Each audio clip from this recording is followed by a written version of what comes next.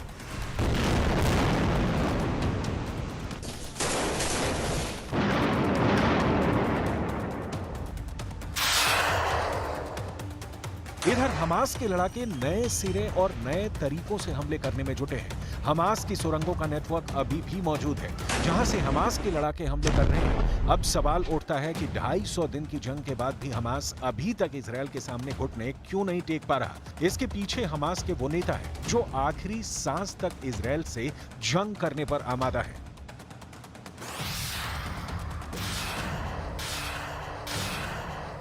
Hamas के जिंदा 4 top कमांडरों की वजह से गाजा युद्ध लगातार 200 दिन से चल रहा है। हमास का शीर्ष नेता इस्माइल हानिया है जो अभी तक जिंदा है। दूसरे नंबर पर याह्या सिनवार है जिसे खान यूनुस का कसाई कहा जाता है, जो सुरंग युद्ध में बेहद माहिर है, वो अभी तक जिंदा है। तीसरे नंबर पर मोहम्मद देईफ है जो हमास आंदोलन की सैन्य शाखा ईस अल दीन अल कसम ब्रिगेड का चीफ है और अभी तक जिंदा है। और चौथा है हमास का नेता खालिद मेशाल जो हमास की विदेश में राजनीतिक ब्यूरो का प्रमुख है, जो जिंदा है। इधर इजरायल को हमास लगातार हमले की धमकी दे रहा है। धमकी बहुत साफ है कि अब इजरायल ने कमांडो ऑपरेशन किया तो हमास चुन चुन कर मार डालेगा। 120 इजरायली नागरिक। हमास ने 8 महीने से चल रहे युद्ध के बाद अपने खूनी दस्तों को आदेश दिया कि अब इजरायली सेना उनकी तरफ बढ़ेगी तो इजरायली बंधकों को सीधा गोली मार दी जाए। गोली सीधे सिर में मारी जाए, यानी बचने की उम्मीद ना हो। यही है हमास का खोपड़ी फॉर्मूला।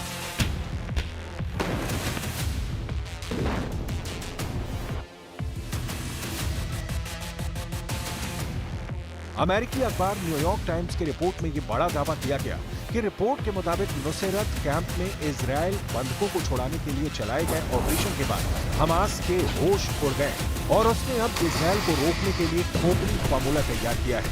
हमास ने साफ साफ कह दिया है कि इजरायल अगर बाकी बचे 120 बंधकों की रिहाई चाहता है तो उसे पीछे हटना पड़ेगा और एक कदम भी आगे बढ़ाया तो वो अपना खोपड़ी फॉर्मूला लागू कर देगा। हमास की शर्तें इजरायल को परेशान कर सकती है।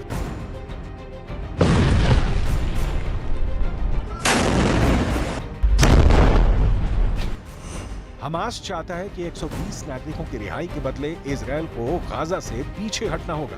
गाजा पर हमले बंद करने होंगे और ये सब फौरी तौर पर नहीं बल्कि स्थायी कदम उठाने होंगे। फिलिस्तीनियों को अपना भविष्य खुद तय करने का हक होगा।